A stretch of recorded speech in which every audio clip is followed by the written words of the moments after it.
राजनीति में एक बड़ा खेल शुरू हो चुका है, जिस फैसले को 8 साल पहले ममता बनर्जी ने अपनी सरकार में लागू किया था।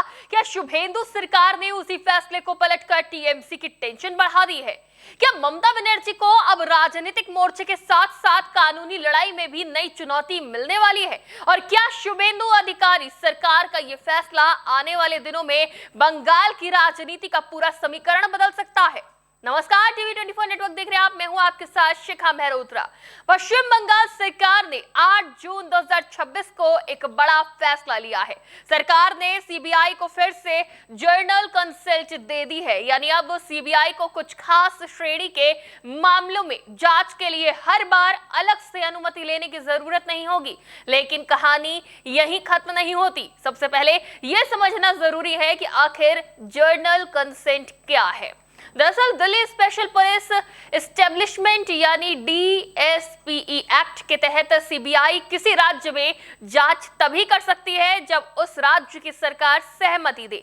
2018 में ममता बनर्जी सरकार ने यह सहमति वापस ले ली थी। इसके बाद बंगाल में सीबीआई की एंट्री काफी हद तक सीमित हो गई थी। अब नई सरकार ने इस व्यवस्था को आंशिक रूप से बहाल कर दिया है। लेकिन क्या इसका मतलब यह है कि सीबीआई अब बंगाल में किसी के खिलाफ भी जांच शुरू कर सकती है? जवाब है नहीं।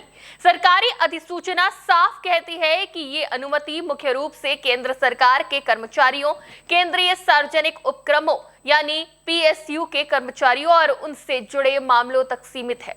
यानी राज्य सरकार के कर्मचारियों या अधिकारियों के खिलाफ सीबीआई आज भी सीधे जांच शुरू नहीं कर सकती। ऐसे मामलों में उसे राज्य सरकार से अलग से लिखित अनुमति लेनी होगी।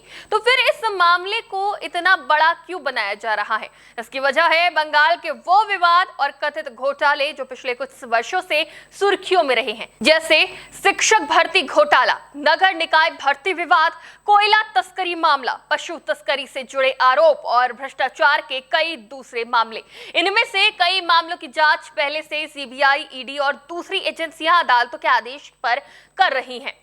राजनीतिक विश्लेषकों की माने तो नई व्यवस्था से सीबीआई को उन मामलों में काम करने में आसानी हो सकती है जहां केंद्रीय संस्थानों, केंद्रीय कर्मचारियों या केंद्र से जुड़े दस्तावेजों की भूमिका सामने आती है। यहीं से शुरू होता है सबसे बड़ा सवाल, क्या इससे ममता बनर्जी की मुश्किलें बढ़ेंगी? फिलहाल इसका सीधा जवाब देना जल्दबाजी होगी, क्योंकि केवल जर्नल कंसल्ट बहाल होने से किसी नेता के खिलाफ जांच अपने आप शुरू नहीं हो जाती। लेकिन हाँ, सरकार अगर चाहे तो जांच जरूर हो सकती है।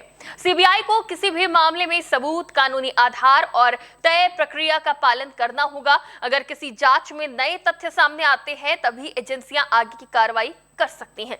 यानी अभी ये कहना कि ममता बनर्जी सीधे जांच के घेरे में आ गई हैं तथ्यात्मक रूप से तो सही नहीं होगा, लेकिन इतना जरूर है कि जांच एजेंसियों के लिए कुछ रास्ते पहले की तुलना में आसान जरूर हो गए हैं। अब सवाल यह भी है कि ममता बनर्जी और उनकी पार्टी के पास क्या विकल्प है। राजनीतिक तौर पर टीएमसी इस फैसले को केंद्र बनाम राज्य की बहस के रूप में पेश कर सकती है। वहीं कानूनी तौर पर अगर किसी जांच या कार्रवाई पर आपत्ति होती है तो अदालत का दरवाजा भी खुला है। यानी लड़ाई सिर्फ राजनीति की नहीं, कानूनी मोर्चे पर भी देखने को मिल सकती है। कुल मिलाकर सीबीआई को मिली ये नई सहमति बंगाल की राजनीति में एक बड़ा बदलाव जरूर है, लेकिन इसे ममता बनर्जी की तत्काल हार या बड़ी कानूनी परेशानी मान लेना जल्दबाजी होगा। असली तस्वीर आने वाले महीनों में साफ होगी।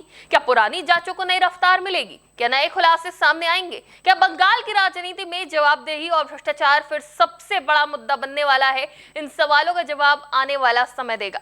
ये कहना कि बंगाल ने सीबीआई को सीधे मामलों की जांच की पूरी छूट दे दी है पूरी तरह सही नहीं है, लेकिन नोटिफिकेशन पढ़ने पर साफ है कि छूट मुख्य रूप से केंद्र सरकार के कर्मचारियों, केंद्रीय उपक्रमों और उनसे जुड़े मामलों के लिए दी गई है। राज्य सरकार के अधिकारियों पर सीबीआई अभी भी बिना अनुमति सीधे जांच नहीं कर सकती है।